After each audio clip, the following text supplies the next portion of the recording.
Official meeting madam గారు చాలా personal గా టైం తీసుకొని మరి దాదాపు 1.5 to 2 hours వేరే ఇద్దరు హైయర్ ఆఫీసర్స్ ని కూడా పిలిచి మా ప్రాబ్లమ్స్ తెలుసుకున్నారు.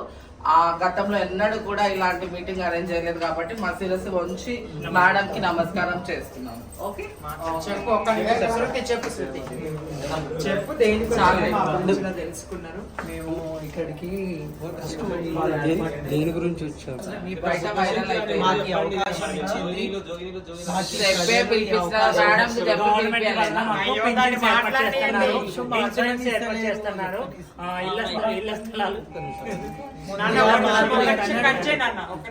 విధానంగా ఈ ప్రభుత్వం మాకు ఈ అవకాశం ఇచ్చింది, ఈ వేదిక కల్పించినందుకు మాకు చాలా సంతోషంగా ఉంది. ఎప్పుడు మాకు ఇలాంటి అవకాశం దొరకలేదు. మా ప్రాబ్లమ్స్ ఏమున్నాయి, మా సమస్యలు ఏమున్నాయి, మీరు ఎలా బ్రతుకుతున్నారు, మీ ప్రాబ్లమ్స్ ఏంటి అని ఈ గవర్నమెంట్ వాళ్ళు, మేడం హయ్యర్ సెక్రటరీ వాళ్ళు వీళ్ళందరూ మమ్మల్ని పిలిచి అడిగారు. మాకు చాలా హ్యాపీ అనిపించింది. ఇది అడగడమే కాదు, ఇది అమలు జరగాలి, అమలు చేయాలి. మాలాంటి చిన్న శివశక్తులు, గరీబోళ్ళు, ఉన్నోళ్ళు లేనోళ్ళు చాలా మంది ఉన్నారు. మాకు ఈ ప్రభుత్వం అన్న మాకు మేలు జరగాలని, జరిపించాలని, అమ్మవారి ఆశీస్సులు ఉండాలని మేము మనస్ఫూర్తిగా కోరుకుంటున్నాం. అండ్ మాకు సంతోషంగా, హ్యాపీగా కూడా ఉంది. అలాగే ముఖ్యంగా ఈ అన్నపూర్ణ మేడం గారు, ఈవో గారు ఫస్ట్ మాకు కాల్ చేశారు.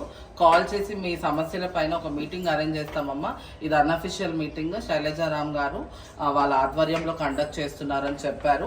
మేము స్పెషల్ గా వాళ్ళకి అడిగిన దానిలో ఒకటి మా నీడ్ ఫెసిలిటీ, పెన్షన్స్ కోసము, ఇళ్ల స్థలాల కోసము, అలాగే హెల్త్ ఇన్సూరెన్స్ కోసము. మూడింటి పైన కూడా వాళ్ళు చాలా సానుకూలంగా స్పందించారు.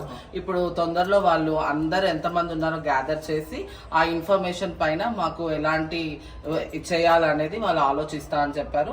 సో అన్నపూర్ణ మేడం గారికి కూడా నేను చాలా ధన్యవాదాలు. ఎందుకంటే అన్నపూర్ణ మేడం గారు ప్రతి దాంట్లో మాకు హెల్ప్ చేస్తారు. మీటింగ్స్ కానీ, టెంపుల్స్ విషయాలలో కానీ మంచి సజెషన్. ఇవాళ ఇక్కడికి రావడానికి కారణం కూడా మేడం గారు. అందరు క్లాప్స్ కొట్టండి మేడం.